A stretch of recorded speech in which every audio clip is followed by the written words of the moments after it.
compared to 4G, okay, you would not have to change the waveform, but you would improve the out-of-band characteristics, okay? Because when you filter, let's say the worst enemy of a quick decay in frequency of your power, it's sharp edges, okay? You might remember from DSP that there is this relation, right? It has to do with the Fourier transform properties. If you have sharp edges, that's very bad, okay, for decay.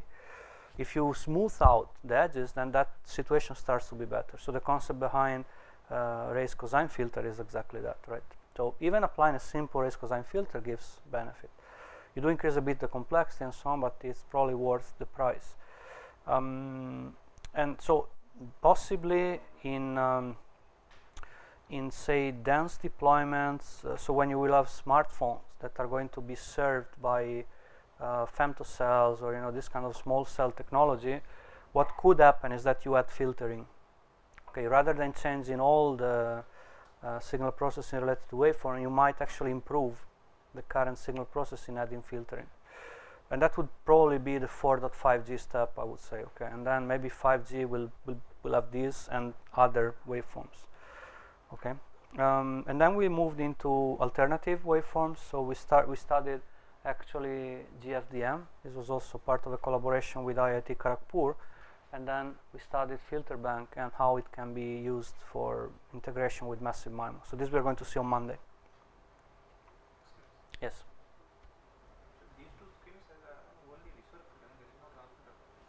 What is the meaning of the receiver filter? It simply means you apply filtering at the receiver. Okay, but we don't, but you can do it. Yeah, of course, situation will improve. Actually, the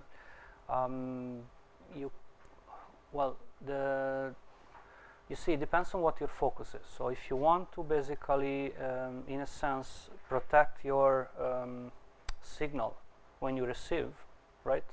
Then you would do receive filtering. So it's like filtering out, let's say, the enemy emissions, right?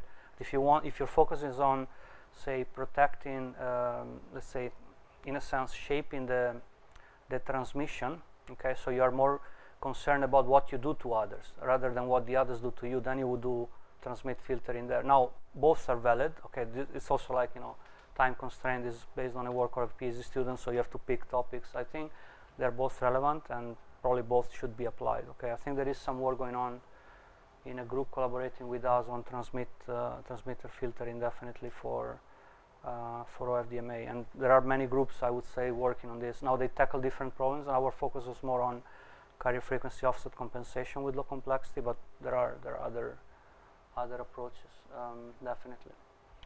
And yeah, and then these are new technologies. Yeah. On the other hand, they are not. I mean, they are in the main they are all multi-carrier techniques, so there are some similarities. Okay, it's not that they are orthogonal to each other. Okay, but it's probably one big difference. It's actually definitely how you shape, okay, the pulse in time, and another difference is that changes a lot. It's the frame structure. What I mean by that is the time frequency grid. We're going to see this later, but practically, depending on how you place the guard times, that will change a lot, okay, between the different waveforms. For example, FDM has the cyclic prefix. GFDM has one of such cyclic prefix, but then it has a sequence of time symbols, so it uses less, in a sense, bandwidth for the guard time usage, and FBMC has none at all.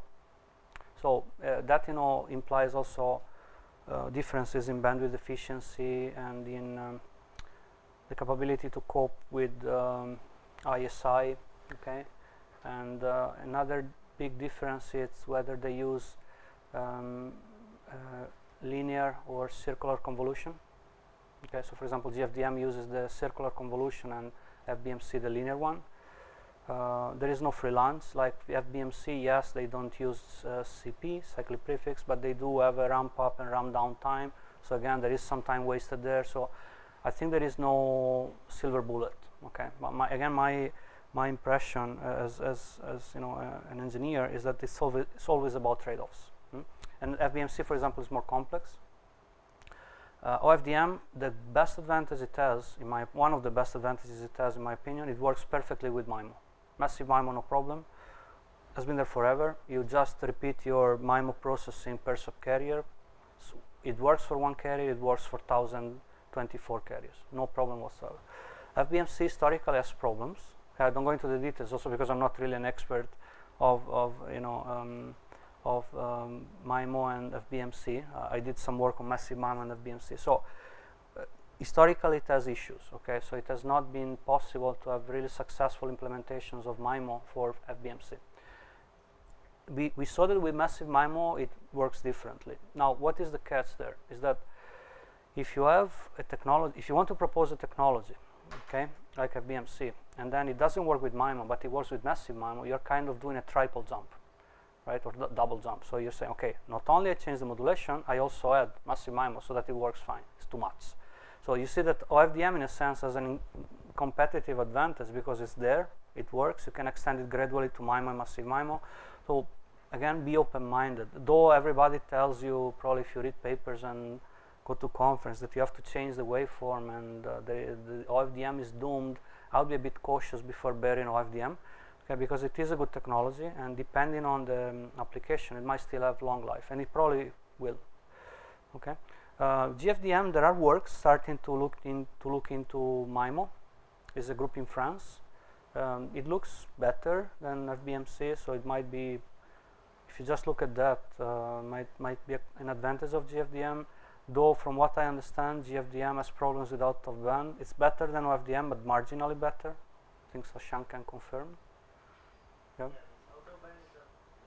It's like better than OFDM, but not really so better. Not even better than OFDM, I think. I don't know, but it's not like what it seemed. Okay, so there are some pros. For example, FBMC is complex. It's more complicated than I think than GFDM, and definitely than OFDM.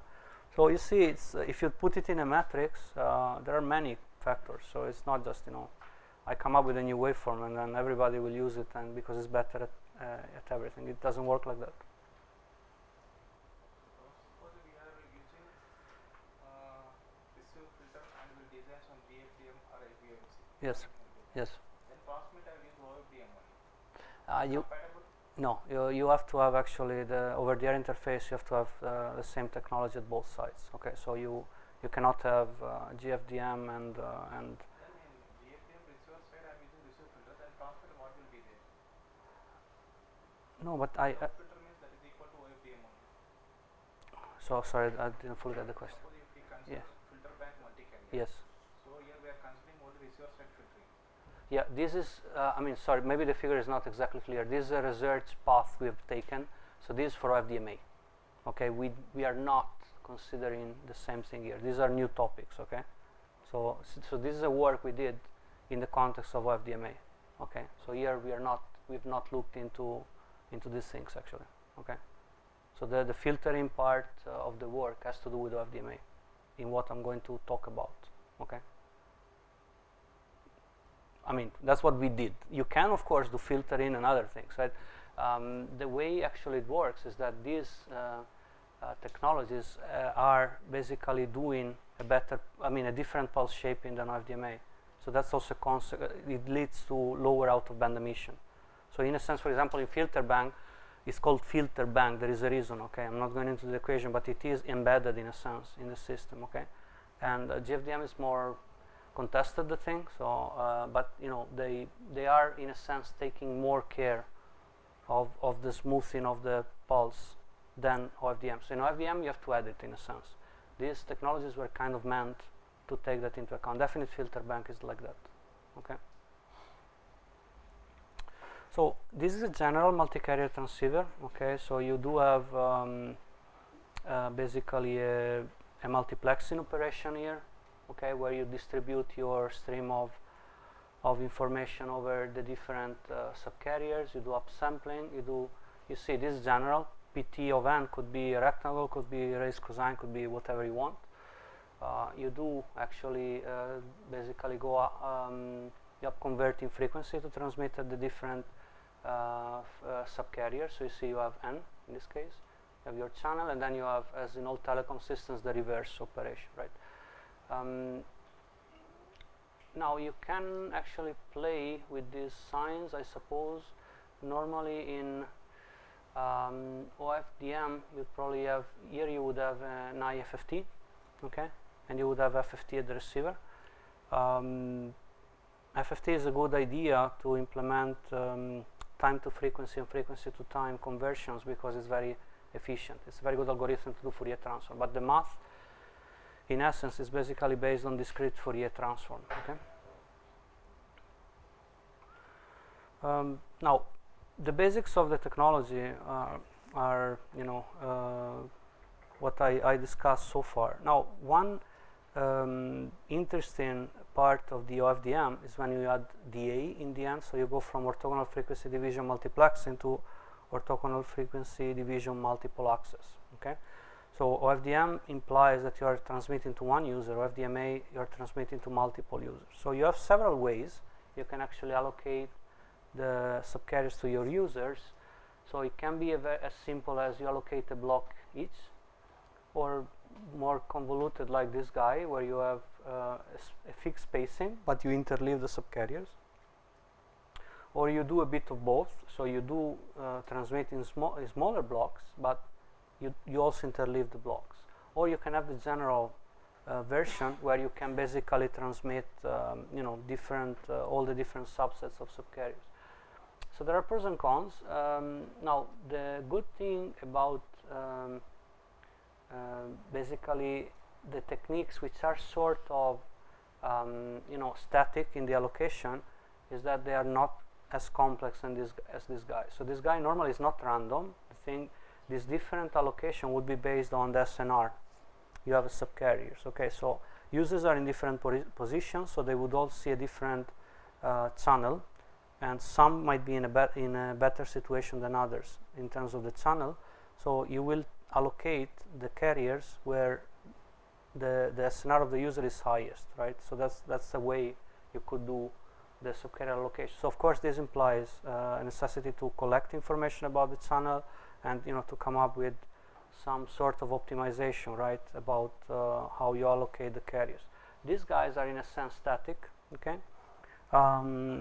One thing, for example, that is good in this scheme, and yeah, implicitly in this scheme, is the diversity in frequency, okay?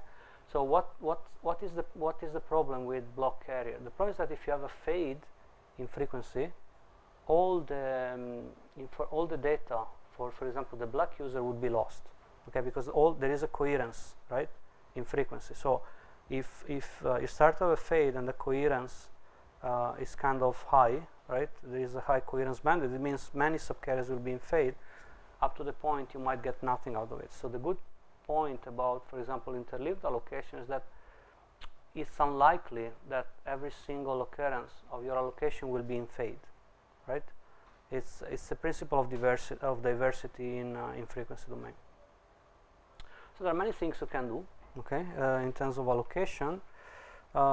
It's a problem. Now in this work we focused especially on the uplink, okay, where you have a transmission from mobile phones to the base station, okay, and you have to decide, of course, how to allocate over time and frequency. So this frequency part of the allocation would be related to what I just showed, okay? So you would pick one scheme and allocate according to that.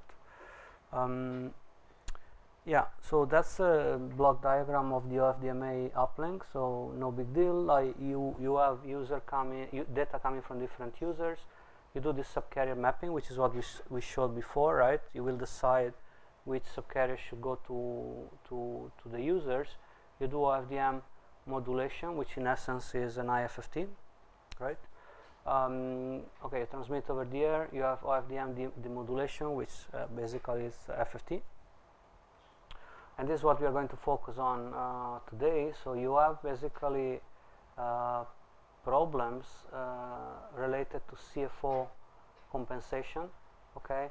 For example, it could be that because of mobility there is a Doppler shift, right? and different mobilities for different users would lead to different shifts, right? So that it starts to be complicated. You see, the easiest case of carrier frequency offset is when you have the same offset for all the subcarriers and all the users. In that case, you just have to estimate this basically phase, right? And then you multiply by E minus J that phase, done, right? So normally though the situation is not like that, right? So you have different frequency offsets, so you have to be more smarter than that. Other sources of CFO are misalignment of local oscillators frequencies at the transmitter and the receiver. That can happen, so hardware problems. Okay, we don't focus here on timing offsets. Now timing offsets are normally absorbed and taken care by the guard time in OFDM, which is cyclic prefix. Okay, so you normally assume that the cyclic prefix is designed in a way that timing offset is not really a major problem. Okay, so it was more challenging actually, at least in the last part of 4G, to solve the carrier frequency offset problem rather than the timing offset problem. That has been taken care of by the cyclic prefix. Okay, after you do this, you need also to equalize the channel, of course, and then at that point you can decode your information. So you will do subcarrier demapping and then user output. Now I'm not showing it here, but of course there is all the component related to interleaving, channel coding, and so on. This is like beyond the scope of this lecture, right? So you would have to imagine the coding, interleaving, and even beyond that, if you have source coding, that also has to be done, right? So these are all, it's a complete chain, but just we focus on the center part. So one research question we've been trying to answer in this work is whether it's possible to serve a large number of users using OFDMA, still having a reasonable complexity, okay, and providing the optimal performance in terms of CFO compensation for all carrier assignments. So not just one specific example, but all of them. Now what we found in the literature was that there were solutions for one scheme or the other, say for block interleaved or interleaved, but it was missing a solution working for carrier frequency offset compensation for a generalized allocation scheme. Okay, so that's one motivation for the work, and also, as I said, we want to keep complexity low, right? Why? Because it's a good thing. Okay, so if the complexity would be an issue with in general with networks, especially if you have many more users, and you will have many new technologies and so on. So complexity definitely is going to add up. So if you can anywhere reduce a bit the complexity, it's a good thing. Okay, so there are some approaches in the literature. For example, interference cancellation has the problem to have a high complexity. Error propagation is also there. Linear CFO correction. Actually, ours is also linear CFO correction, but we take some different approach. Now, what was there in the literature before our work? You do have actually solutions only for some specific cases of carrier allocation. Somehow it works within a certain limited range of CFO.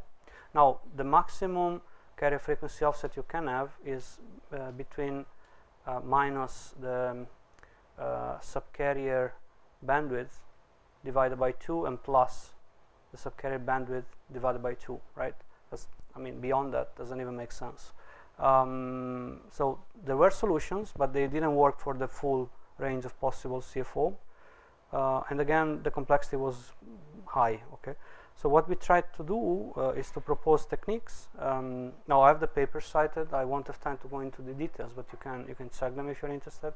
So the solutions basically are suitable for a wide range of CFO, from plus or minus 50% of the subcarrier spacing, while still not adopting any approximation. Okay, so we are not approximating anything in the channel, what we are going to call interference matrix. We are simply taking it as it is, doing some manipulation and reducing the complexity. Okay, because you could start to have approximations in the interference matrix. So what I mean by interference matrix, by the way, you know, you can actually have a matrix where you have basically the intercarrier interference power. Okay, so you could have, for example, the power that the leakage, in a sense, of a subcarrier into another one, right? So because of this misalignment in frequency, you start to have power spilling over, right? So if everything is synchronized, you wouldn't have this problem, right? Because it's orthogonal in theory, at least. But if you start to have lack of frequency synchronization, then you start to have problems with interference. Of course, if you look at the interference matrix, the close-by subcarriers interfere more to each other, right? And the ones that are more far apart interfere less, of course, right? Because you are more far in the frequency. It is a symmetric matrix, which means it's equal to its transpose. Any clue why? Anybody guessing? Why, if you take the transpose of this matrix, is going to stay the same? So this is a matrix measuring the interference of a carrier, of a subcarrier into another.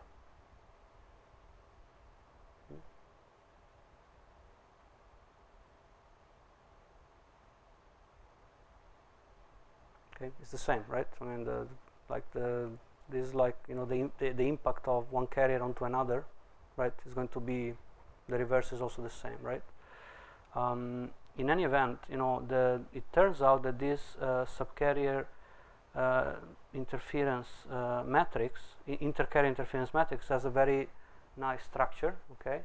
And it's you can write it actually as a block circulant matrix. So you see that here you have a certain block, and then another, and then another, and then another, and then the next basically batch of columns is going to be the same story but shifting, right? It's like when you might be familiar with circular matrices, where you have a column and then you basically shift one position, and then another is like a cyclic shift register, right?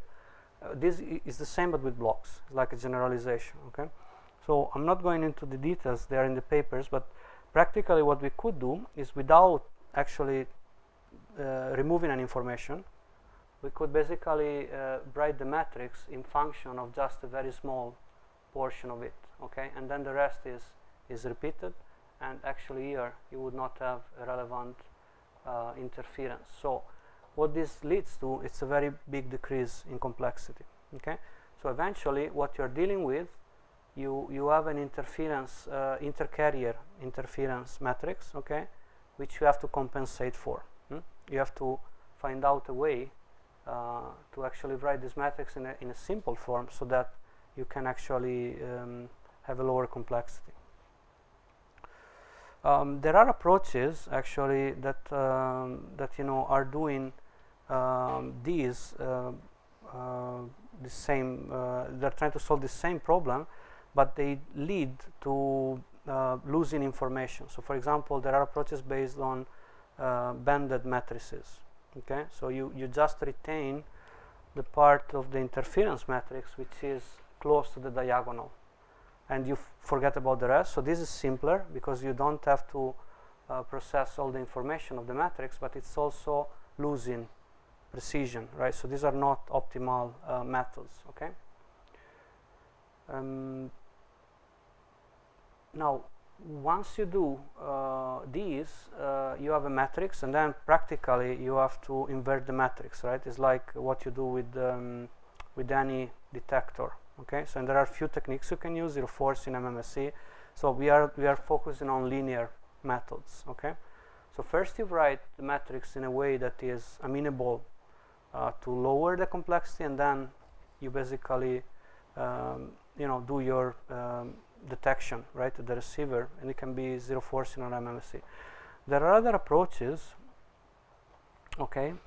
So this is like the first bullet. It's about what I've been talking so far, and we also introduced actually another part of the work, where you do, so this is actually applicable to interleaved and block interleaved, and then we extended the work with including receiver windowing, and actually that turns out to be applicable in any carrier allocation schemes. It's general, so that's a nice achievement. We do have different techniques shown in a publication. So you do have an LU factorization of the interference matrix. You do have truncated Neumann series. Now, I don't know who of you is familiar with Neumann series or heard about Neumann series. Maybe not too many. So it's basically a way. You probably remember Taylor expansions, right? You can write a function as a sum of terms, right? For example, you can write the exponential as a sum of increasing powers, right? And so on. The same you can do with matrices. Okay, is kind of a generalization of the Taylor expansion, if you will.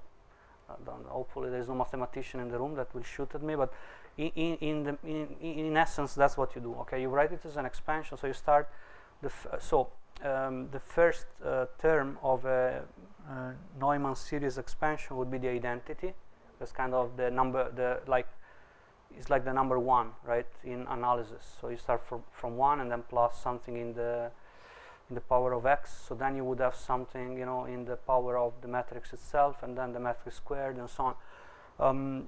This is a way also you can use to reduce complexity. Okay, in the sense that you truncate your series where you want.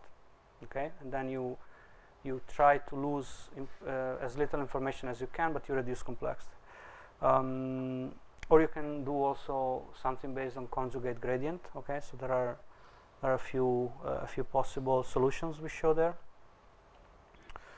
in the paper. Now, one nice thing about filtering the filtering at the receiver is that you see basically that immediately you kind of cluster much more the possible received constellation points. So you do actually have a nice picture, you see, in terms of noise, basically. Okay, so it's definitely, I don't remember exactly the parameters here, but in the same situation, adding filtering improves the situation quite a lot. You do also have a nice outcome in terms of interference sparsification. It means that basically you do have high interference only in a very limited bandwidth of the matrix. So this again, the interference basically inducted by a certain subcarrier on another. Okay, so you will have basically subcarrier 0 on subcarrier 1 on subcarrier 1, subcarrier 2 on subcarrier 2, and then you have all the it's like a correlation matrix more or less. Okay, though it's not a correlation matrix. So you do have a lot of interference when the subcarriers are close to each other, of course, and then you have much less beyond that. Now there is something which is a consequence of the, as far as I recollect, of the cyclic convolution, which leads to some increase in interference in the corners. Okay, but in the main, a lot of this matrix is bluish, which is good because it means low interference. Okay, so again, as an effect of, and that's reflected here. So okay, so that this behavior of the constellation comes from this.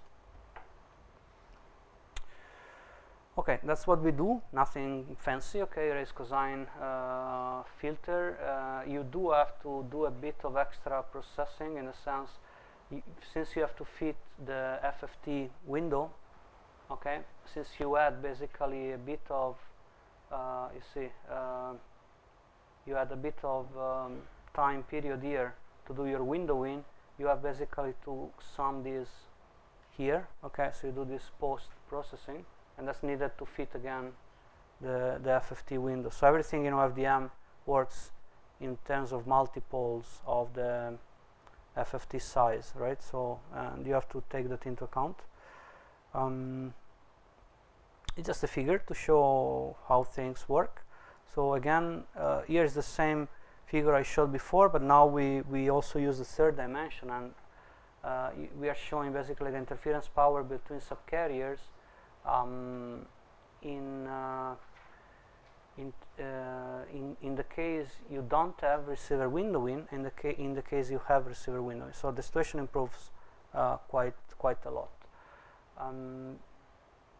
Again, notice the symmetric structure, right? Because the interference between subcarrier N and M is the same as the interference between subcarrier M and N, right? It's the same thing. I think we are doing well with time. Any question or any comment? Okay, I'll probably point you to some papers since we have some time. We do have some publications on this work, so if you want to check them out. So there are the fourth one. It's the one about filtering. We do also have a publication on the first part of the work, the one for interleaved and blocking interleaved in ICC 2013. So we have some papers. Okay, so if you're interested in the details, we will we'll be happy to share them. You can also find all of them in my website, which, by the way, is nicolamarchetti.wordpress.com. So easy to find. Okay, so you can just check it out. So all my papers are there. So now what we'll do next time, we'll move into different waveforms. Okay, so we'll try to see what happens with GFDM and FBMC. And we'll also go through the basics of massive MIMO and the possible options, and how you can possibly combine at least one of the new waveforms and massive MIMO. Okay. Any question or comment? Sir. Yes. So OFDMA subcarrier allocation, those schemes which you have shown. Is there any work on making it adaptive sort of a thing? Yes, there is definitely. I mean, for example, maybe it wasn't too clear from my presentation, but this is an adaptive scheme. Okay, so it could be an adaptive scheme. Correct.